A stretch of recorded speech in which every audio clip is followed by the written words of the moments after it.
വീട്ടിൽ നിന്ന് ആൾക്കാർ വന്നതിന് ശേഷം നല്ല പിള്ളയായിട്ട് നല്ല രീതിയിൽ കളിച്ചു തുടങ്ങി മുന്നോട്ട് വരുമ്പോഴത്തേക്ക് ബാക്കിയെല്ലാം മറക്കണം എന്ന് പറഞ്ഞാൽ അതെങ്ങനെയാ ശരിയാകുന്നത്?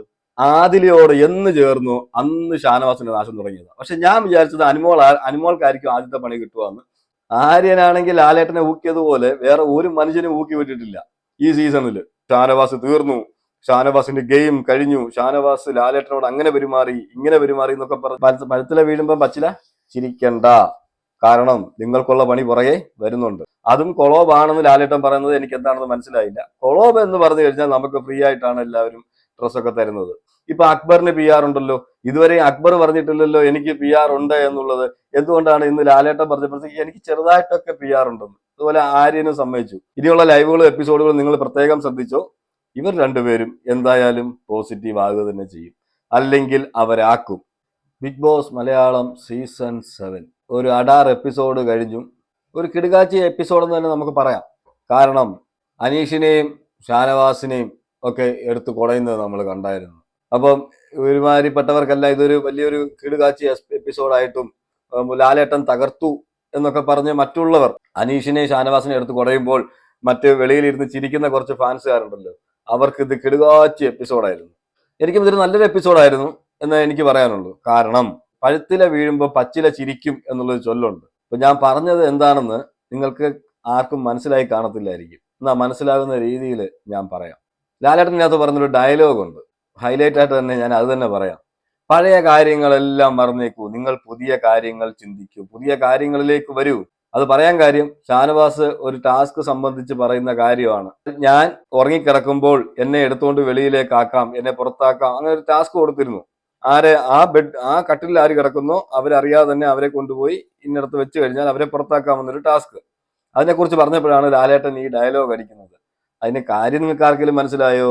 ഞങ്ങൾക്ക് വേണ്ടപ്പെട്ടവരൊക്കെ ഇപ്പോഴാണ് ഒന്ന് പോസിറ്റീവായിട്ട് വരുന്നത്. അതുകൊണ്ട് നിങ്ങൾ പഴയതൊന്നും ഇനി ചിന്തിക്കരുത്, നിങ്ങൾ പുതിയ കാര്യങ്ങൾ ചിന്തിക്കൂ. നേരത്തെ ഞങ്ങൾക്ക് വേണ്ടപ്പെട്ടവരെല്ലാം നെഗറ്റീവായിരുന്നു, ഇപ്പൊ കുറച്ചൊക്കെ പോസിറ്റീവായിട്ട് വരുന്നുണ്ട്. അതുകൊണ്ട് നിങ്ങളെല്ലാം ചിന്തിക്കാം. അതുകൊണ്ട് നിങ്ങൾ പുതിയ പുതിയ കാര്യങ്ങൾ ചിന്തിക്കുന്നു. അത് അവർക്ക് മാത്രമല്ല നമുക്കും കൂടി ഇട്ട് തന്നൊരു ഹിന്റാണ്. അതുകൊണ്ട് അനീഷിനെയും ഷാനവാസിനെയും എടുത്തിട്ട് കുറയുമ്പോൾ ബാക്കിയുള്ളവർ അവിടെ നിന്ന് ചിരിക്കും. കാരണം വേറൊന്നുമല്ല, അക്ബറിന്റെയും ആര്യന്റെയും കാര്യമാണ് ഞാൻ പറയുന്നത്. ആര്യനെ നമുക്കറിയാം, ആര്യൻ എന്തൊക്കെ അവിടെ ചെയ്തിട്ടുണ്ടെന്നറിയാം. ഇതെല്ലാം മറന്നേക്കണം. ഓക്കെ, എന്നിട്ട് പുതിയ ആര്യനെ നിങ്ങൾ സ്വീകരിക്കണം. അതുപോലെ പഴയ അക്ബർ എന്തൊക്കെ ചെയ്തുകൊണ്ടിരുന്നു എന്നുള്ളത് നമ്മൾ മറന്നേക്കണം. പുതിയ അക്ബറിനെ നിങ്ങൾ സ്വീകരിക്കുക. ഓക്കെ, കെ പി നമ്പൂതിരീസ് ഉള്ളത് കൊണ്ട് ആര്യൻ രക്ഷപ്പെടും, എവിടെ വരെ വരുമെന്ന് അറിയത്തില്ല. ഷോ ഡയറക്ടർ ഉള്ളത് കൊണ്ട് എവിടെ വരെ ഇനി അക്ബർ എത്തുമെന്ന് അറിയത്തില്ല. എന്തായാലും ഇനിയുള്ള എപ്പിസോഡുകൾ മുന്നോട്ട് നിങ്ങൾ ശ്രദ്ധിച്ച് കണ്ടുകൊണ്ടിരുന്നോ. ഇനിയുള്ള ലൈവുകളും എപ്പിസോഡുകളും നിങ്ങൾ പ്രത്യേകം ശ്രദ്ധിച്ചോ.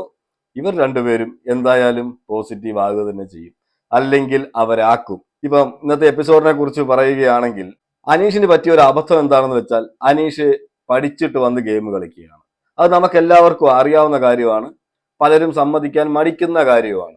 ഞാൻ എൻ്റെ വീഡിയോയിൽ ആദ്യം മുതലേ പറയുന്നുണ്ട്, അനീഷ് പഠിച്ചിട്ട് വന്നാണ് അവിടെ ഗെയിം കളിക്കുന്നത് എന്നുള്ളത്. എന്തായാലും അനീഷിന്റെ ആ കളി ഇന്ന് അവസാനിപ്പിച്ചു. എനിക്ക് അത് പോസിറ്റീവായിട്ടാണ് തോന്നിയത്. അതുപോലെ അനീഷ് എപ്പോഴും പറഞ്ഞൊരു കാര്യമുണ്ട്, ഞാൻ കള്ളം പറയില്ല എന്ന്. പക്ഷെ ആ 3 ദിവസം എനിക്ക് ബിഗ് ബോസിൽ നിന്ന് കോൾ വന്നത് 3 ദിവസം മുന്നേ ആണെന്ന് പറഞ്ഞു. അത് 3 ദിവസം മുന്നേ അല്ല, 12-14 ദിവസം മുന്നേ ആണെന്ന് ലാലേട്ടൻ അവിടെ കറക്റ്റായിട്ട് പറയുകയും ചെയ്തു. അതിനുശേഷം അവിടെ ഇരുന്നുകൊണ്ട് ഈ പറയുന്ന അനീഷ് പറയുന്നുണ്ട്, ഞാൻ നുണ പറഞ്ഞതാണ് എന്നുള്ള രീതിയിൽ, കള്ളത്തരം പറഞ്ഞതാണ് എന്നുള്ളത്. എല്ലാവരും കള്ളത്തരവും പറയും, സത്യവും പറയും. അവിടെ അഭിനയിച്ച് കളിക്കാൻ പറ്റും, അല്ലാതെ കളിക്കാൻ പറ്റും, എങ്ങനെയും കളിക്കാൻ പറ്റും. പക്ഷെ ഞാനൊരു നന്മമരം ഞാൻ മാത്രമാണ് എന്ന് പറയുമ്പോഴാണ് അനീഷിന് അവിടെ ഫാൾട്ട് വരുന്നത്. ഈ പറഞ്ഞ കാര്യങ്ങൾ അപ്പം അക്ബറോ ഷാനവാസോ അനുമോളോ ഇവരൊക്കെ പറഞ്ഞിരുന്നെങ്കിലും നമ്മൾ എന്ത് പറയും? അവര് നോർമലി അവരങ്ങനെയാണ് കളിക്കുന്നത്, അവർ കള്ളത്തരം പറയാറുണ്ട്, സത്യം മാത്രമേ ഞങ്ങൾ പറയുന്നു, അവരാരും പറയുന്നില്ല. പക്ഷെ അനീഷിനെ സംബന്ധിച്ചിടത്തോളം അനീഷ് എപ്പോഴും ഞാൻ സത്യസന്ധനാണ് എന്നുള്ളൊരു ലേബലിലാണ് നിന്നുകൊണ്ടിരുന്നത്. എനിക്ക് പി ആർ ഇല്ല, എനിക്ക് പി ആർ എന്താണെന്ന് അറിയത്തില്ല. എന്തായാലും ഇതെല്ലാം ഇന്ന് പൊളിച്ചു കൊടുത്തിട്ടുണ്ട്. ഞാൻ ഇതിനകത്ത് അനീഷിനെ അങ്ങനെ കുറ്റപ്പെടുത്തുമല്ല. ഇന്നത്തെ എപ്പിസോഡ് കണ്ടതിന് ശേഷം അനീഷിന് ഏകദേശം മനസ്സിലായിട്ടുണ്ട് എന്റെ ചീട്ട് കീറി എന്നുള്ളത്. എന്നുവെച്ചാൽ എന്നെ പിടിക്കപ്പെട്ടു. ഇനി അതിനെ ഏത് രീതിയിലേക്കാണ് ഇനി ട്വിസ്റ്റ് ചെയ്ത് അല്ലെങ്കിൽ ന്യായീകരിച്ച് അനീഷ് കൊണ്ടുപോകുന്നതെന്ന് പറയാൻ പറ്റത്തില്ല. അനീഷ് അതുപോലെ ന്യായീകരിക്കാൻ മിടുക്കനാണ്. അപ്പൊ അനീഷിനും പി ആർ ഉണ്ട്, ബാക്കി എല്ലാവർക്കും ഇവിടെ പി ആർ ഉണ്ട് എന്നുള്ള കാര്യം ലാലേട്ടൻ അവിടെ സ്ഥാപിച്ചു കഴിഞ്ഞു. ഇനിയിപ്പോ ആർക്കും പി ആറിൽ നിന്ന് ഒഴിയാൻ പറ്റത്തില്ല. ഇപ്പൊ അക്ബറിന് പി ആർ ഉണ്ടല്ലോ, ഇതുവരെ അക്ബർ പറഞ്ഞിട്ടില്ലല്ലോ എനിക്ക് പി ആർ ഉണ്ട് എന്നുള്ളത്. എന്തുകൊണ്ടാണ് ഇന്ന് ലാലേട്ടൻ പറഞ്ഞപ്പോഴത്തേക്ക് എനിക്ക് ചെറുതായിട്ടൊക്കെ പി ആർ ഉണ്ടെന്ന്. അതുപോലെ ആര്യനും സമ്മതിച്ചു. അവിടെയുള്ള എല്ലാവർക്കും PR ഉണ്ട്. ഈ പറയുന്ന സാബുമാൻ PR ഇല്ലേ? സാബുമാനും PR ഉണ്ട്. സാബുമാൻ അവിടെ നിന്ന് പറഞ്ഞ കേട്ടാ എനിക്ക് PR ഇല്ലെന്ന് പറയുന്ന പോലെ അതൊന്നുമല്ല. അവിടെ ഉള്ള എല്ലാവർക്കും PR ഉണ്ട്. അപ്പം ചുരുക്കം പറഞ്ഞാൽ എന്തായാലും അനീഷിനെ തുറന്നു കാട്ടിയ ഒരു എപ്പിസോഡ് തന്നെയായിരുന്നു. അനീഷിന്റെ നമ്മളെല്ലാവരും വെളിയിൽ നിന്ന് പറയുമ്പോഴത്തേക്ക് നമ്മളെ എല്ലാവരും അറ്റാക്ക് ചെയ്യുമായിരുന്നു. അനീഷ് റിയൽ ആണ്, അനീഷ് കള്ളത്തരം പറയത്തേ ഇല്ല, അനീഷ് ഒരു ഗെയിമറാണ്, അത് നമ്മൾ സമ്മതിച്ചു. പക്ഷെ അനീഷിന് ഇതൊക്കെ സമ്മതിച്ചാൽ മതിയല്ലോ. അതുപോലെ തന്നെ ഈ കൊളോബ് ചെയ്യുന്ന കാര്യം. പക്ഷെ ആ കൊളോബിനെ കുറിച്ച് പറഞ്ഞപ്പോൾ ലാലേട്ടൻ പറയുന്ന ഒരു കാര്യമുണ്ട്, നിങ്ങൾ എവിടുന്നാണ് ഈ ഡ്രസ്സ് വാങ്ങിച്ചത്? എന്റെ അടുത്തുള്ള ഒരു കടയിൽ നിന്നാണെന്ന് പറയുന്നു. അതും കൊളോബ് ആണെന്ന് ലാലേട്ടൻ പറയുന്നത് എനിക്ക് എന്താണെന്ന് മനസ്സിലായില്ല. കൊളോബ് എന്ന് പറഞ്ഞു കഴിഞ്ഞാൽ നമുക്ക് ഫ്രീ ആയിട്ടാണ് എല്ലാവരും ഡ്രസ്സൊക്കെ തരുന്നത് അവരുടെ പരസ്യത്തിന് വേണ്ടിയിട്ട്. പക്ഷെ ക്യാഷ് കൊടുത്തു പോയിട്ട് നമ്മളൊരു ഡ്രസ്സ് വാങ്ങിച്ചിടുക എന്ന് പറഞ്ഞാൽ അത് ഏത് രീതിയിലാണ് കൊളോബ് ആകുകയെന്ന് എനിക്കറിയത്തില്ല. എന്താ വെച്ചാൽ നമ്മൾ കാശ് കൊടുത്ത് വാങ്ങിക്കുന്ന സാധനം ആരും ഫ്രീ ആയിട്ട് നമുക്ക് പരസ്യത്തിന് വേണ്ടി തരുന്നതല്ല. എന്തായാലും കൊളോബിനെ കുറിച്ചും അല്ലെങ്കിൽ PR കുറിച്ചും എനിക്കിതൊന്നുമില്ല. ഞാൻ ശുദ്ധനാണ്, ഞാൻ പാവം പിടിച്ചവനാണ്, ഞാനൊരു പാവമാണ്. ഞാൻ മാത്രം കോമണറായിട്ട് വന്നിരിക്കുന്ന ഞാൻ എല്ലാവരുടെയും പ്രതിനിധിയാണ്, അതുകൊണ്ട് ഞാൻ ആരോടും കള്ളത്തരം പറയത്തില്ല എന്നൊക്കെ പറഞ്ഞ മെഴുകിയ അനീഷിനെ എന്തായാലും ലാലേട്ടൻ തുറന്നു കാട്ടിയിട്ടുണ്ട്. പക്ഷെ ഈ തുറന്നു കാട്ടൽ ഒരിക്കലും അനീഷിന് ഒരു നെഗറ്റീവായിട്ട് വരുമെന്ന് ഞാൻ പറയുന്നില്ല. കാരണം അനീഷ് ഒരു ഗെയിമറാണ്. അനീഷ് ഇത്രയും ദിവസത്തിനുള്ളിൽ നല്ലൊരു ഫാൻ ബേസ് ഉണ്ടാക്കി എടുത്തിട്ടുണ്ട്. അതുകൊണ്ട് ഒരിക്കലും അനീഷിനെ ഇത് ശരിക്കും വലുതായിട്ടൊക്കെ ബാധിക്കാനൊന്നും സാധ്യതയില്ല. എങ്കിൽ കൂടി നമുക്ക് അനീഷ് വലിയ നല്ല പുത്രനൊന്നും അല്ല. ബാക്കിയുള്ളവരെ പോലെ തന്നെയാണ് അനീഷും. എല്ലാം സമയാസമയങ്ങളിൽ ചെയ്തിട്ട് വന്നിരിക്കുന്ന, എന്നിട്ട് ഞാനൊന്നും അറിഞ്ഞില്ലേ എന്ന് പറഞ്ഞു വന്നിരിക്കുന്ന ഒരു മനുഷ്യൻ. അത്രേ ഞാൻ കൂട്ടിയിട്ടുള്ളൂ. അനീഷിന്റെ ചീട്ട് അവിടെ കീറിയിട്ടുണ്ട്. പക്ഷെ ഞാൻ നേരത്തെ പറഞ്ഞതുപോലെ പഴത്തില വീഴുമ്പം പച്ചില ചിരിക്കണ്ട. കാരണം നിങ്ങൾക്കുള്ള പണി പുറകെ വരുന്നുണ്ട്. അതുപോലെ തന്നെയാണ് നമ്മുടെ ഷാനവാസിന്റെ കാര്യം. ഷാനവാസിന് ഇന്ന് കിട്ടേണ്ടത് കണക്കിന് കിട്ടിയിട്ടുണ്ട്, കണക്കിൽ കൂടുതൽ കിട്ടിയിട്ടുണ്ട്. ഷാനവാസിന് ഇത് ആവശ്യം തന്നെയായിരുന്നു. ആവശ്യമായിരുന്നു വെച്ചാൽ ഷാനവാസ് അവിടെ ആ ടാസ്ക് തന്നെ, ഈ ആര്യന് കൊടുത്ത ടാസ്ക് തന്നെ, ആ ടാസ്കിൽ അവിടെ ഓക്കെ നമുക്ക് അബദ്ധം പറ്റി, നമുക്കതിൽ ചേരാൻ കഴിഞ്ഞില്ല, പക്ഷെ അതിനെ ഇട്ട് ന്യായീകരിച്ച് ഞങ്ങൾ കുളവാക്കി എന്നുള്ള രീതിയിൽ അവിടെ സന്തോഷം പ്രകടിപ്പിക്കുന്നതൊക്കെ കണ്ടായിരുന്നു. പിന്നെ നിങ്ങളെ ജയിച്ചിട്ടില്ല, ഞങ്ങൾ കുളവാക്കി എന്നൊക്കെ അവിടെ പറയുന്നത് കേട്ടു. ആ ടാസ്ക് ഒരു വൻ വിജയം തന്നെയായിരുന്നു. പക്ഷെ ഷാനവാസിന് അത് സമ്മതിക്കാൻ പറ്റിയില്ല, ആ ഈഗോ സമ്മതിക്കാൻ വിട്ടില്ല. അതിൽ കാട്ടിക്കൂട്ടിയ, ഞാൻ എന്റെ വീഡിയോയിൽ അന്ന് പറഞ്ഞിരുന്നു, കാട്ടിക്കൂട്ടിയ കുറച്ച് കാര്യങ്ങൾ ഉണ്ടായിരുന്നു. അതിനുശേഷം ഈ ആര്യനുമായിട്ടുള്ള തർക്കങ്ങൾ എല്ലാം അതിൽ നിന്നും ഉണ്ടായതാണ്. ഓക്കെ, അപ്പൊ ഷാനവാസിന് ഇങ്ങനെ ഒരു ഷോക്ക് അത്യാവശ്യമായിരുന്നു. അത് പറയുന്നത് കേട്ടിട്ട് ഷാനവാസ് തീർന്നു, ഷാനവാസിന്റെ ഗെയിം കഴിഞ്ഞു, ഷാനവാസ് ലാലേട്ടനോട് അങ്ങനെ പെരുമാറി ഇങ്ങനെ പെരുമാറി എന്നൊക്കെ പറഞ്ഞ് വീഡിയോ ഒക്കെ ചെയ്ത് അടിച്ചിറക്കി തമ്മിലൊക്കെ വരുന്നവരെയൊക്കെ ഞാൻ കണ്ടു. അങ്ങനെ ആയിരുന്നെങ്കിൽ ഷാനവാസ് എന്താണ് ലാലേട്ടനോട് ചെയ്തത്? ആര്യൻ ചെയ്തതിന്റെ പകുതി ചെയ്തോ? ആര്യൻ നല്ല ഊക്കിയല്ലേ വിട്ടത്? ആര്യനാണെങ്കിൽ ലാലേട്ടനെ ഊക്കിയതുപോലെ വേറെ ഒരു മനുഷ്യനും ഊക്കി വിട്ടിട്ടില്ല ഈ സീസണിൽ. അപ്പം അത്രയൊന്നും പാവം പിടിച്ച ഷാനവാസ് ചെയ്തില്ല. ഒരാളെ എല്ലാരും കൂടി വട്ടമിട്ട് ആക്രമിച്ചപ്പോൾ, എന്നുവെച്ചാൽ ഷാനവാസിനെതിരെ ചോദിക്കുന്നതെല്ലാം ഷാനവാസിനോട് ഇഷ്ടമുള്ളവരോടല്ലല്ലോ ഈ ലാലേട്ടൻ ചോദിക്കുന്നത്. അക്ബറിനോട്, നെവിനോട്, ആര്യനോട്, ഇങ്ങനെയുള്ളവരോടൊക്കെയാണ് അഭിപ്രായം ചോദിക്കുന്നത് കൂടുതലും. അവര് പിന്നെ എന്ത് ചെയ്യും? ലാലേട്ടൻ കൂടെ നിൽക്കുമ്പോഴത്തേക്ക് അവരും കുറച്ചും കൂടെ അറ്റാക്ക് ചെയ്യാനേ ശ്രമിക്കത്തുള്ളൂ. ആ അറ്റാക്കിൽ ആരാണെങ്കിലും ഒന്ന് ഇരുന്നു പോവും. ആ ഒരു ഇരുത്തത്തിൽ വന്ന ഒരു ഫ്രസ്ട്രേഷൻ ആ ലാലേട്ടനോടാണെങ്കിലും ചില സമയത്ത് മറുപടി പറയുമ്പം വേറെ ഒരു ദേഷ്യമുള്ള രീതിയിൽ, അല്ലെങ്കിൽ എന്തു ആയിക്കോട്ടെ എന്നുള്ള രീതിയിൽ ഷാനവാസ് സംസാരിച്ചിരിക്കാം. ഷാനവാസിന്റെ കയ്യിൽ നിന്നെല്ലാം പോയി. ഇതെന്ന് വെച്ചാൽ അത് നമുക്ക് ഈ അനുമോളുടെ കാര്യം തന്നെ എടുത്തു നോക്കാം. ആ ബെഡിനടിയിൽ കിടക്കുന്നത് ഞാൻ കണ്ടു, അവർ ഉമ്മ വയ്ക്കുന്നത് ഞാൻ കണ്ടു എന്ന് പറഞ്ഞതോടെ, ബെഡിൽ ബെഡ്ഷീറ്റിനടിയിൽ ഉമ്മ വയ്ക്കുന്നത് ഞാൻ കണ്ടു എന്ന് പറഞ്ഞപ്പോഴത്തേക്ക് ലാലേട്ടൻ അനുമോളെ എന്താ ചെയ്തത്? വട്ടമിട്ട് ആക്രമിക്കുമല്ലായിരുന്നോ? ലാലേട്ടൻ തന്നെ ഇതുപോലെയായിരുന്നു. അപ്പൊ എന്ത് പറ്റി? മൊത്തമായിട്ട് തകർന്നു പോയായിരുന്നു ഒരു സമയത്ത് ഈ പറയുന്ന അനുമോള്. പിന്നെ അനുമോളുടെ ആ വിൽ പവറിലാണ് പിടിച്ചു നിന്നത്. അപ്പം എന്തായാലും ഷാനവാസ് തിരിച്ചു വരത്തില്ല എന്നൊന്നും എനിക്ക് തോന്നുന്നില്ല. ഷാനവാസ് തീർച്ചയായിട്ടും ലാലേട്ടൻ പറയുന്നത് കേട്ട് ഇപ്പൊ എനിക്കിത് പറയുന്നത് ശരിയായില്ല എന്ന് പറയുമ്പോൾ ഉറപ്പായിട്ടും തിരിച്ചു വരുമെന്നാണ് എനിക്ക് തോന്നുന്നത്. ഇതില് ഷാനവാസിന് പ്ലസ് പോയിന്റ് ആകുന്ന ഒരു സംഭവം ഉണ്ട്. എന്ന് വെച്ചാൽ ആദിലായും നൂറയും കൂടി ലാസ്റ്റ് ഇരുന്ന് പറയുന്ന കാര്യങ്ങൾ നിങ്ങൾ കേട്ട് കാണും. എന്ന് വെച്ചാൽ ഇനി ഷാനവാസുമായിട്ട് അധികം ഇതിനൊന്നും പോകണ്ട, നമ്മൾ ഗെയിം കളിക്കാൻ വന്നതാണ്, നമ്മൾ ഇവിടെ നമ്മളുടെ കാര്യങ്ങൾ പറയാൻ വേണ്ടി വന്നതാണെന്ന് പറയുന്നുണ്ട്. എന്ന് വെച്ചാൽ LGBTQ കുറിച്ച് നമ്മൾ ഇനി പൊക്കി പറയണം. നമ്മൾ ഇനി അതിനു വേണ്ടിയാണ് നമ്മൾ ശ്രമിക്കേണ്ടത്. നമ്മൾ ഇവരുടെ അണ്ടറിൽ നിൽക്കാനൊന്നും അല്ല നമ്മൾ വന്നിരിക്കുന്നത്. ആദിലയോട് എന്ന് ചേർന്നു അന്ന് ഷാനവാസിന്റെ നാശം തുടങ്ങിയത്. പക്ഷെ ഞാൻ വിചാരിച്ചത് അനുമോൾക്കായിരിക്കും ആദ്യത്തെ പണി കിട്ടുകയെന്ന്. അല്ല, മാറിപ്പോയി. ഷാനവാസിനാണ് ആദ്യത്തെ പണി കിട്ടിയത്. ഈ ആദിലയുടെ അണ്ടറിൽ എന്ന് കയറിയോ, ഈ ആദില, നൂറ, അനുമോള് ഇവരുടെ ഒരു ഗ്യാങ്ങിൽ എപ്പപ്പെട്ടോ അന്ന് തുടങ്ങിയാണ് ഷാനവാസിന്റെ നാശം. ഇനിയെങ്കിലും അവര് ഞാൻ പറഞ്ഞിട്ട് അവരുമായിട്ട് മാറി നിന്ന് കളിക്കുക. അതിന് ലാലേട്ടൻ പല ഹിന്ദികളും കൊടുത്തിട്ടുണ്ട്. എന്നുവെച്ചാൽ ആദിലയും നൂറയും മാറുമ്പം തന്നെ ഏകദേശം ഷാനവാസ് ഒറ്റയ്ക്ക് കളിക്കാൻ തുടങ്ങും. ഷാനവാസ് പഴയതുപോലെ തന്നെ ഒറ്റയ്ക്ക് കളിക്കാൻ തുടങ്ങും. ഈ വായിൽ നിന്ന് വരുന്ന വാക്കുകൾ മാത്രം ശ്രദ്ധിച്ചാൽ മതി. എന്തായാലും ലാലേട്ടൻ ഈ പറഞ്ഞ ഇതെല്ലാം മനസ്സിലെടുത്ത് മനസ്സിലാക്കാൻ കഴിയുന്ന ആളാണെങ്കിൽ, എത്രമാത്രം മനസ്സിലാക്കുമെന്ന് എനിക്കറിയത്തില്ല, മനസ്സിലാക്കാൻ കഴിയുന്ന ആളാണെങ്കിൽ ഉറപ്പായിട്ടും നല്ലൊരു ഗെയിമറായിട്ട് തന്നെ പിന്നെയും തിരിച്ചു വരാൻ സാധ്യത കൂടുതലാണ്. ഇതിൽ ലക്ഷ്മി ആണെങ്കിൽ ഷാനവാസിനെ സപ്പോർട്ട് ചെയ്ത് പറയുന്ന ഒരു കാര്യമുണ്ട്, നിങ്ങൾ ശ്രദ്ധിച്ചു കാണും. ലക്ഷ്മി നല്ലതിനാണോ പറഞ്ഞത്? ഒരിക്കലും അല്ല. എതിർ സൈഡിൽ അക്ബർ ആണെന്ന് അറിഞ്ഞപ്പോൾ ഷാനവാസിനെ ന്യായീകരിച്ചതാണ് അവിടെ. പക്ഷെ ഷാനവാസ് വിചാരിച്ചുകൊണ്ടിരിക്കുന്നത് എന്താ വെച്ചാൽ ലക്ഷ്മി കറക്റ്റ് ആയിട്ട് പറഞ്ഞ് ന്യായീകരിച്ചു, ലക്ഷ്മിക്ക് ഭയങ്കര സ്നേഹമായി പോയി എന്നുള്ളതാണ്. ഒരിടത്തല്ലെങ്കിൽ ഒരിടത്ത് ഷാനവാസ് വീഴുന്നുണ്ട്. നമുക്ക് എല്ലാവർക്കും അറിയാം, നമ്മളെല്ലാവരും ലൈവ് കണ്ടവരാണ്. അക്ബർ ഒരിക്കലും ഷാനവാസിനെ അവിടെ കൊണ്ടുവന്ന് കുരുക്കിയിടണം എന്ന് പറഞ്ഞിട്ടല്ല ആ ഗെയിമിലേക്ക് ഷാനവാസിനെ ഉൾപ്പെടുത്താമെന്ന് ആര്യനോട് പറഞ്ഞത്. ഷാനവാസിനെയും കൂടെ ഉൾപ്പെടുത്തി കഴിഞ്ഞാൽ അവിടെ ഒരു വിഷയം വരത്തില്ല, നമുക്ക് കൃത്യമായിട്ട് ഇനി തരുന്ന ഗെയിമുകൾ മുന്നോട്ട് കൊണ്ടുപോകാൻ പറ്റും എന്ന ഒരു വിശ്വാസം ഉണ്ടായിരുന്നു ഈ അക്ബറിന്. അതുകൊണ്ടാണ് അക്ബർ ഈ ആര്യനോട് പറഞ്ഞത് നമുക്ക് ഷാനവാസിനെ വിളിക്കാമെന്ന്. പക്ഷെ അവിടെ അത് ട്വിസ്റ്റ് ചെയ്തത് ആരാണ്? ഈ പറയുന്ന ലക്ഷ്മി. ലക്ഷ്മി അത് നേരെ തിരിച്ചിട്ട് അക്ബർ ഈ പറയുന്ന ഷാനവാസിനെ വിളിച്ചത് തന്നെ കുരുക്കി ഇടാൻ വേണ്ടി ആയിരുന്നു എന്നുള്ള രീതിയിലേക്ക് മാറ്റി. എന്നുവെച്ചാൽ ഷാനവാസും അക്ബറും തമ്മിലുള്ള പോട്ടി ഈ പറഞ്ഞ ലക്ഷ്മിക്ക് അറിയാം. അതുപോലെ ലക്ഷ്മിക്ക് അക്ബറിനെ ഇഷ്ടമല്ല, ഷാനവാസിനെ പിന്നെയും കുറച്ചൊക്കെ ഇഷ്ടമാണ്. അപ്പൊ ലക്ഷ്മിക്ക് നോക്കിയപ്പോൾ അക്ബറിനെ അടിക്കാൻ കിട്ടുന്ന ഒരു വടി അങ്ങനെ എടുത്തിട്ടാണ് അക്ബറിനെ അവിടെ കുറ്റപ്പെടുത്തിയതായിട്ട് എനിക്ക് തോന്നിയത്. നിങ്ങൾക്ക് എന്താണ് തോന്നിയത് വെച്ചാൽ കമന്റ് ചെയ്യുക. ഇത്രയും പറഞ്ഞതിന് ശേഷവും ഷാനവാസിനെ ഇനി ഉള്ള ഗെയിമിൽ നീ എങ്ങനെയാണ് മാറ്റി പിടിക്കേണ്ടത് എന്ന് മനസ്സിലായിട്ടില്ല എന്നുണ്ടെങ്കിൽ പിന്നെ നമുക്കൊന്നും പറയാനില്ല. ആര്യന് സൂപ്പർ പവർ കിട്ടിയതിനെ കുറിച്ച് അവിടെ ചോദിക്കുന്നുണ്ട്, കോയിൻ കൊടുത്തതിനെ കുറിച്ച് അവിടെ ചോദിക്കുന്നുണ്ട്. എന്താ വെച്ചാൽ അവിടെ അനുമോൾ എഴുന്നേറ്റ് പറയുന്നുണ്ട്, എനിക്ക് ഇത്രയും കോയിൻ കിട്ടുമെന്നായപ്പോൾ, കൂടുതൽ കോയിൻ നിൽക്കുമ്പോൾ എനിക്ക് കിട്ടരുത്, അല്ലെങ്കിൽ എനിക്ക് ഈ ടാസ്കിൽ എനിക്ക് കൂടുതൽ കോയിൻ കിട്ടരുത് എന്ന് കരുതി അക്ബറും ഈ പറഞ്ഞ നെവിനും കൂടി ഒരു ഗെയിം കളിച്ചിരുന്നു. ആ ഗെയിമിലാണ് ആര്യന് ഇത്രയും കോയിൻ കിട്ടിയത്. പക്ഷെ എനിക്ക് അതിൽ സങ്കടമില്ലെന്ന് പറയുന്നു. പക്ഷെ അതിനെക്കുറിച്ച് ലാലേട്ടൻ ഒന്നും പറഞ്ഞില്ല. അത് ചെയ്തത് ശരിയാണോ എന്ന് ചോദിച്ചില്ല. നിങ്ങൾ എന്തിനാണ് അങ്ങനെ ചെയ്തത്? നിങ്ങൾ അറിഞ്ഞുകൊണ്ടല്ലേ അത് ചെയ്തത്? അതൊരു പാർഷ്വാലിറ്റി അല്ലേ? അതൊരു ഗ്രൂപ്പിസം അല്ലേ? പാർഷ്വാലിറ്റി കാണിച്ചിട്ടല്ലേ നിങ്ങൾ അങ്ങനെ കൊടുത്തതെന്ന് അവിടെ ചോദിച്ചില്ല. എന്ന് വെച്ചാൽ അപ്പുറത്ത് അക്ബറാണ്.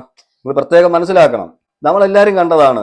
പക്ഷെ അവിടെ ആ സ്ക്രീനിൽ നിറഞ്ഞു നിന്നത് മൊത്തവും ലൈവില്, ഇനി എപ്പിസോഡിൽ എത്രമാത്രം കാണിച്ചെന്ന് നമുക്ക് അറിയത്തില്ല. ഡയറക്റ്റ് അവിടെ നിന്ന് വെട്ടുന്നത് പോലെയൊക്കെ അവിടെ കാണിക്കത്തുള്ളൂ. അപ്പം നമ്മൾ ലൈവിൽ കണ്ടത് എന്താണ്? ആര്യനും അനുമോളും സാവുമാനുമാണ് അവിടെ നിറഞ്ഞാടിക്കൊണ്ടിരുന്നത്. പക്ഷെ അവിടെ കോയിൻ കൊടുക്കുന്ന സമയത്ത് ലാസ്റ്റ് വരെ ഈ കോയിൻ പിടിച്ചു വെച്ചുകൊണ്ട് നെവിനും ഈ പറയുന്ന അക്ബറും ചെയ്തത് നല്ലൊരു പരിപാടിയായിരുന്നു. അല്ല, ഒരിക്കലും അല്ല. അതവിടെ പാർഷ്വാലിറ്റി തന്നെയാണ് കാണിച്ചത്. പിന്നെ ഇതിപ്പോ ആര്യന് കിട്ടിയെന്ന് പറഞ്ഞിട്ട് നമുക്ക് ആര്യനെ മാറ്റി പറയാനും പറ്റത്തില്ല. ആര്യൻ അവിടെ നല്ലൊരു ഗെയിം കളിച്ചിരുന്നു, നല്ല തന്നെ ആക്ട് ചെയ്തിരുന്നു ആ ഒരു ടാസ്കിൽ ആര്യന്. അപ്പൊ ആര്യനെ നമുക്ക് കുറ്റപ്പെടുത്താൻ പറ്റത്തില്ല. പക്ഷെ അവിടെ പാർഷ്വാലിറ്റി കാണിച്ചു എന്നുള്ളത് അടുത്ത് കാണിക്കാമായിരുന്നു, അത് കാണിച്ചില്ല. പലരുടെയും പി ആറിനെ കുറിച്ച് ഞാൻ നേരത്തെ പറഞ്ഞില്ലേ, എല്ലാവർക്കും പി ആർ ഉണ്ട് എന്നൊക്കെ ലാലേട്ടൻ അവിടെ പറഞ്ഞ് എല്ലാവരെയും തുറന്നൊക്കെ കാണിക്കുന്നുണ്ട്. ആരും പി ആർ കൊണ്ടൊന്നും ജയിക്കാൻ പോകുന്നില്ല എന്നൊക്കെ പറയുന്നുണ്ട്. ഇപ്പോഴും ഈ ഒരു എപ്പിസോഡിൽ നിങ്ങൾ ശ്രദ്ധിച്ചാൽ മതി, കൂടുതലും അക്ബറിനെയാണ് ബൂസ്റ്റ് ചെയ്യുന്നത്. അക്ബറിന് സ്പേസ് കൊടുക്കുന്നു, അക്ബർ സംസാരിക്കുന്നു, എല്ലാം ചെയ്യുന്നു. പക്ഷെ ഇതിനകത്ത് ഷാനവാസ് എന്തെങ്കിലും പറഞ്ഞു കഴിഞ്ഞാൽ ഷാനവാസിനോട് പെട്ടെന്ന് കടിച്ചു കീറുന്ന ഒരു സ്വഭാവം അത് ലാലേട്ടനെ എല്ലായിടത്തും. ലാലേട്ടൻ ഒരാളുടെ ദേഷ്യം വന്നു കഴിഞ്ഞാൽ പിന്നെ അവരെ വട്ടമിട്ട് ആക്രമിക്കും. അത് നമ്മൾ അനുമോളുടെ കേസ് കെട്ടിൽ നമ്മൾ കണ്ടതാണ്. കാരണം അനുമോളെ 2-3 ആഴ്ച അതിന്റെ പേരിൽ, ആ ദേഷ്യത്തിന്റെ പേരിൽ അനുമോളെ നല്ല ഫയർ ചെയ്യുന്നുണ്ടായിരുന്നു. അത് ഒരു എപ്പിസോഡിലല്ല, പല വീക്കെൻഡിലും അത് ചെയ്തിരുന്നു. പിന്നെ സോഷ്യൽ മീഡിയയിലൊക്കെ അത് ചർച്ചയായപ്പോഴാണ് അത് നൈസായിട്ട് സാറങ്ങ് കുറച്ചത്. കറക്റ്റായിട്ട് നോക്കിക്കഴിഞ്ഞാൽ ലാസ്റ്റ് വന്നപ്പോഴത്തേക്ക് ഈ പറയുന്ന ലാലേട്ടൻ ഷാനവാസിനോട് ദേഷ്യപ്പെട്ടത് നിങ്ങളെല്ലാം ശ്രദ്ധിച്ചു കാണും. ഷാനവാസ് ഇങ്ങനെ ഒരു ആംഗ്യം കാണിച്ചു. എനിക്ക് സംസാരിക്കണം എന്ന് ഉള്ളപ്പോൾ എല്ലാവരും കാണിക്കാറുണ്ട്. അവിടെ അതുപോലെ തന്നെ നിങ്ങൾ ശ്രദ്ധിച്ചു കാണും. അവിടെയാണെങ്കിൽ അനുമോള് സംസാരിക്കുമ്പോഴും അതുപോലെ തന്നെ ആദില സംസാരിക്കുമ്പോഴും അവിടെ ലക്ഷ്മി കൈ കാണിക്കുന്നുണ്ടായിരുന്നു, കൈപൊക്കി കാണിക്കുന്നുണ്ടായിരുന്നു. എന്തുകൊണ്ട് ലാലേട്ടൻ അപ്പോൾ ലക്ഷ്മിയോട് പറഞ്ഞില്ല? അപ്പോൾ ഷാനവാസിനോട് ആ ദേഷ്യം, ആ ടാസ്ക് നശിപ്പിച്ച ദേഷ്യവും അതുപോലെ ക്രൂ പറഞ്ഞു കൊടുത്തിട്ടുണ്ടായിരിക്കാം. ആ ഒരു ദേഷ്യവുമല്ലേ അവിടെ പ്രകടിപ്പിച്ചത്. ഷാനവാസ് എന്താ ഇടയ്ക്ക് ഒരു സംസാരിച്ചില്ല അവിടെ. അനീഷ് സംസാരിക്കുന്ന നേരത്ത് ഈ കൈകൊണ്ട് ഇങ്ങനെ ഒരു ആക്ഷൻ മാത്രമേ അവിടെ ഷാനവാസ് കാണിച്ചിട്ടുള്ളൂ. പക്ഷേ അവിടെ അത് വേറെ വലിയൊരു സംഭവമാക്കി. നിങ്ങൾക്ക് എപ്പിസോഡ് കയറി ഒന്നുകൂടെ ഹോട്ട്സ്റ്റാറിൽ കണ്ടു കഴിഞ്ഞാൽ നിങ്ങൾക്ക് മനസ്സിലാവും. അതൊരു സംഭവമാക്കി എന്തായാലും 4 പറയണമല്ലോ എന്ന് പറയുന്ന ലാലേട്ടനെ എനിക്ക് കാണാൻ കഴിഞ്ഞു. ഇതാണ് ഈ ലാലേട്ടന്റെ കുഴപ്പം. ഇപ്പം ഷാനവാസിനെ കുറ്റം പറഞ്ഞത് നല്ലതിനാണ്. ഷാനവാസ് അത് മനസ്സിലാക്കിയാൽ ഷാനവാസിന് അത് നല്ലതാണ്. പക്ഷേ വെളിയിൽ നിന്ന് കാണുന്ന നമ്മൾ ഈ ഒരു വിഷയത്തിലാണ് നമ്മൾ പറയുന്നത്, വേറൊന്നിനുമല്ല. ഷാനവാസിന് അനുമുമ്പ് പറഞ്ഞതെല്ലാം കറക്റ്റാണ്. ഷാനവാസിന് ഒരു അഹങ്കാരം ഉണ്ടായിരുന്നു, അതെല്ലാം തീർത്ത് കൈ കൊടുത്തിട്ടുണ്ട്. പക്ഷെ വഴക്ക് പറഞ്ഞ ഏറ്റവും കൂടുതൽ വഴക്ക് പറഞ്ഞത് ഇടയിൽ കയറി സംസാരിച്ചു എന്ന് പറഞ്ഞ ഒരു കാര്യത്തിനായിരുന്നു. അത് പക്ഷെ അങ്ങനെ ആംഗ്യം മാത്രമേ കാണിച്ചിട്ടുള്ളൂ. അത് ലാലേട്ടൻ മനസ്സിൽ വെച്ച് പെരുമാറുന്നതായിട്ട് എനിക്ക് തോന്നി. എന്തായാലും അതാണ് ഞാൻ പറഞ്ഞത്, പഴുത്തില വീഴുമ്പോൾ പച്ചില ചിരിക്കണ്ട എന്നുള്ളത്. കാരണം ഇതിന് താഴെയുള്ള കുറച്ച് പേര് അവിടെ നിൽപ്പുണ്ട്. അപ്പൊ ഈ അക്ബറിനും ഈ ആര്യനും വേണ്ടിയിട്ട് ഇനി പലരും നെഗറ്റീവ് ആകും അവിടെ. എന്ന് വെച്ചാൽ ടോപ്പ് 5-ൽ അവിടെ എത്തിക്കണം. അപ്പോൾ ഇനി അനീഷും അനുമോളും എന്തായാലും അവിടെ കാണും. ഷാനവാസും കാണാൻ ചാൻസ് കൂടുതലാണ്. ഇനി അടുത്ത ആഴ്ചത്തെ ഷാനവാസിന്റെ കളി പോലെ ഇരിക്കും. എന്താണെന്ന് വെച്ചാൽ ഷാനവാസിനെ ഒന്ന് മാറ്റി പിടിക്കുന്നത് എപ്പോഴും ഷാനവാസിന് നല്ലതായിരിക്കും. ഇനി മറ്റാരും അങ്ങോട്ട് കയറാതിരിക്കാൻ വേണ്ടി ബി എന്തായാലും അവർക്ക് പറ്റിയ ഗെയിമുകളെല്ലാം കൊടുക്കാൻ ചാൻസ് കൂടുതലാണ്. അത് തന്നെയാണ് ലാലേട്ടൻ പറഞ്ഞത്, നിങ്ങൾ പഴയ കാര്യങ്ങളെല്ലാം മറന്നേക്കൂ, പുതിയതിലേക്ക് വരൂ എന്നുള്ളത്. എന്ന് വെച്ചാൽ ഇനി ഞങ്ങൾക്ക് വേണ്ടപ്പെട്ടവരെല്ലാം ഇപ്പോഴാണ് ഒന്ന് പോസിറ്റീവ് ആയിക്കൊണ്ട് ഞങ്ങൾ വന്നുകൊണ്ടിരിക്കുന്നത്. അതുകൊണ്ട് നിങ്ങൾ ഇനി പഴയതൊക്കെ മറന്നിട്ട് പുതിയതിലേക്ക് കയറാം. പഴയതൊക്കെ അങ്ങനെ മറക്കാൻ പറ്റൂ? ഫാൻസുകാരായിക്കോട്ടെ അല്ലാത്തവരായിക്കോട്ടെ, നിങ്ങളോട് എനിക്ക് ചോദിക്കാനുള്ളത്, ഈ അക്ബറും ആര്യനും ആദില ഇവരൊക്കെ ചെയ്തത് നമുക്ക് മറക്കാൻ, നിങ്ങൾക്ക് ആർക്കെങ്കിലും മറക്കാൻ പറ്റുമോ? അനുമോളോട് ചെയ്തതായിക്കോട്ടെ, അനീഷിനോട് ചെയ്തതായിക്കോട്ടെ, ഷാനവാസിനോട് ചെയ്തതായിക്കോട്ടെ, അങ്ങനെ പെട്ടെന്ന് മറക്കാൻ പറ്റുമോ? അക്ബറൊക്കെ അതുപോലെ അല്ലായിരുന്നു ഒരു 55 ദിവസം. വീട്ടിൽ നിന്ന് ആൾക്കാർ വരുന്നവരെ ഇവരൊക്കെ എങ്ങനെയായിരുന്നു ഗെയിം കളിച്ചുകൊണ്ടിരുന്നത് എന്നുള്ളത് നമ്മളെല്ലാവരും കണ്ടതാണ്. അതങ്ങനെ പെട്ടെന്ന് മറക്കാൻ പറ്റുന്നവർക്ക് മറക്കാം. പക്ഷെ നിങ്ങൾ അതൊന്നും മറക്കണമെന്ന് ഞാൻ പറയത്തില്ല. എന്താ വെച്ചാൽ ഗെയിമിന് വേണ്ടി വീട്ടിൽ നിന്ന് ആൾക്കാർ വന്നതിന് ശേഷം നല്ല പിള്ളയായിട്ട് നല്ല രീതിയിൽ കളിച്ചു തുടങ്ങി മുന്നോട്ട് വരുമ്പോഴത്തേക്ക് ബാക്കിയെല്ലാം മറക്കണം എന്ന് പറഞ്ഞാൽ അതെങ്ങനെയാ ശരിയാകുന്നത്? പഴയതും കൂടെ ഓർത്തോർത്ത് വെക്കുക. എന്തായാലും ഇപ്പോൾ എനിക്ക് തോന്നുന്നു മിക്കവാറും ഇപ്പൊ അക്ബറും ആര്യനും ഒരുപോലെ തന്നെ ടോപ്പ് 5-ലേക്ക് വരും എന്ന് എനിക്ക് തോന്നുന്നുണ്ട്. വരാൻ ചാൻസ് കൂടുതലാണെന്ന്. പിന്നെ എടുത്തു പറയുകയാണെങ്കിൽ അവിടെ നെവിൻ ഉണ്ട്. നമ്മളെപ്പോഴും നെവിനെ കുറ്റം പറയും, നെവിൻ അങ്ങനെ ചെയ്യുന്നു ഇങ്ങനെ ചെയ്യുന്നു നോക്കുക. പക്ഷെ നെവിൻ നല്ലൊരു ഗെയിമറാണ്. കാരണം എന്താണ്, നെവിൻ ഇന്നും പറഞ്ഞു, ഞാനിവിടെ ബന്ധം ഉണ്ടാക്കാനോ ആങ്ങളെ പെങ്ങളെ കളിക്കാനോ ഒന്നും അല്ല വന്നത്, അച്ഛനെ അമ്മയെ ഉണ്ടാക്കാനൊന്നും അല്ല ഞാൻ വന്നത്. അത് കൃത്യമാണ്. ഞാനിവിടെ ഗെയിം കളിക്കാൻ വന്നതാണ്.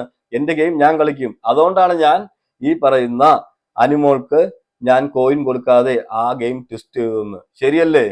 അതല്ലേ ഗെയിമർ? അതാണ് ഗെയിമർ. ഈ പറയുന്ന നെവിൻ കുറച്ചും കൂടി ഒന്ന് ലെവലായി നിന്നാൽ ടോപ്പ് 5-ലേക്ക് വരേണ്ട ആളാണ്. പക്ഷേ നെവിനെ പോലും ടോപ്പ് 5-ലേക്ക് എത്തിക്കുമെന്ന് എനിക്ക് തോന്നുന്നില്ല. ഇവരുടെ ഉദ്ദേശം ബിയുടെ ഇപ്പോഴത്തെ പോക്ക് കണ്ടിട്ട് എനിക്ക് തോന്നുന്നത് അനുമോള്, അനീഷ്, ലക്ഷ്മി, അക്ബർ, ആര്യൻ, ഈ 5 പേരായിരിക്കാം ടോപ്പ് 5-ലേക്ക് അവരുടെ മനസ്സിലുള്ളത്. ഷാനവാസൊക്കെ മിക്കവാറും ടോപ്പ് 6 ഒക്കെ ആകുമ്പം പുറത്തു കളയാൻ ചാൻസ് കൂടുതലാണ്. എന്ന് വെച്ചാൽ ഇനി ഷാനവാസ് അവർക്ക് കിട്ടിയ ഒരു ഇരയാണ്. ഇനി ആ ഇരയെ ഏത് രീതിയിൽ നശിപ്പിക്കണമെന്ന് അവർക്ക് കൃത്യമായിട്ട് അറിയാം. അവരത് ചെയ്യും. അതുപോലെ തന്നെ ഞാൻ ഈ പറഞ്ഞ പോലെ പറയാൻ പറ്റത്തില്ല, അനീഷിനെ ആണെങ്കിലും ഈ പറയുന്ന അനുമോൾക്കെതിരെ ആണെങ്കിലും ഇനി ഒരു നെഗറ്റിവിറ്റി ഒക്കെ സ്പ്രെഡ് ചെയ്യാൻ ചാൻസ് കൂടുതലാണ്. പക്ഷെ അതിൽ അവർക്കൊരു ഫാൻ ബേസ് ഉള്ളത് കൊണ്ട് അവർ രക്ഷപ്പെട്ടു പോയേക്കാം എന്ന് മാത്രമേ എനിക്ക് പറയാൻ പറ്റത്തുള്ളൂ. ഷാനവാസൻ എന്ന് പറഞ്ഞാൽ അത്രയും വലിയ ഫാൻ ബേസ് ഒന്നും ഉള്ള ഒരു മനുഷ്യനല്ല. പുള്ളിക്ക് സത്യമാണ്, പുള്ളി എന്ന് പറഞ്ഞിരുന്നു, ഞാൻ ഈ ടാസ്കോ കാര്യങ്ങളോ ഒന്നും ഞാൻ കണ്ടിട്ടില്ല ലാലേട്ട, ഞാൻ എന്റെ കട്ടിങ്സ് ഒക്കെ മാത്രമേ കണ്ടിട്ടുള്ളൂ. അത് സത്യമായ കാര്യമാണ്. ഷാനവാസ് ഇതൊന്നും കണ്ടിട്ടില്ല. ഷാനവാസിന് ഇതെന്താണെന്ന് അറിയത്തില്ല. പക്ഷെ ഷാനവാസിന് ചിന്തിക്കാനുള്ള കഴിവ് നഷ്ടപ്പെട്ടു പോയത് ഞാൻ ഇപ്പോഴും പറയും ഈ ആദിലയുടെ കൂടെ ചേർന്നത് കൊണ്ടാണെന്ന് മാത്രമേ എനിക്ക് പറയാനുള്ളൂ. കുറച്ചൊക്കെ ചിന്തിച്ചിരുന്നെങ്കിൽ ആ ഗെയിം ഈ പറഞ്ഞ ഷാനവാസും കൂടെ ചേർന്നിരുന്നെങ്കിൽ ഒരു നല്ലൊരു രസമായിട്ട് വന്നേനെ. അതുകൊണ്ട് ഇനി ഷാനവാസിനെ മാക്സിമം നെഗറ്റീവ് ആക്കാൻ ശ്രമിക്കും. അതുപോലെ തന്നെ നെവിനെ ഏകദേശം ലാലേട്ടൻ വരുമ്പോഴൊക്കെ നെഗറ്റീവ് ആക്കുന്നുണ്ട്. നമുക്കും അത് നെഗറ്റീവായിട്ട് ചില സമയത്ത് തോന്നാറുണ്ട് ഈ നെവിന്റെ പ്രവൃത്തികളൊക്കെ. പക്ഷെ നെവിൻ ഗെയിമർ അല്ല എന്ന് നമുക്ക് പറയാൻ പറ്റത്തില്ല. സൈലന്റ് ആയിട്ടാണെങ്കിലും എന്ത് രീതിയിലാണെങ്കിലും ഗെയിം കളിക്കുന്നുണ്ട്. അപ്പൊ എന്തായാലും നിങ്ങൾ നിങ്ങളുടെ അഭിപ്രായങ്ങൾ കമന്റ് ചെയ്യുക. മറ്റൊരു വീഡിയോയുമായിട്ട് നമുക്ക്